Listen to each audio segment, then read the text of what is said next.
سورج نصف شعبان کا غروب ہوتا ہے تو اللہ رب العزت اپنی شان کے لائق بندوں کے قریب ہوتا ہے اور پہلے آسمان پر نزول جلال فرماتا ہے، اور پھر جو ہے وہ اس کے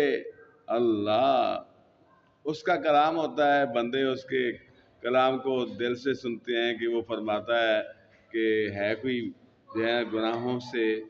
معافی مانگنے والا، میں آج اسے بخش دوں، ہے کوئی رزق مانگنے والا،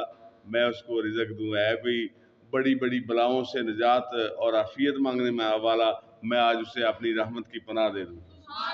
تو اس طرح میرے بھائیوں، میرے عزیز ساتھیوں، میرے عزیز ہم وطنوں، میرے پیارے پیارے اہل ایمان، اس مبارک رات سے فائدہ اٹھانا، اس مبارک رات کو آہ و زاری، گرہ و زاری اللہ کے حضور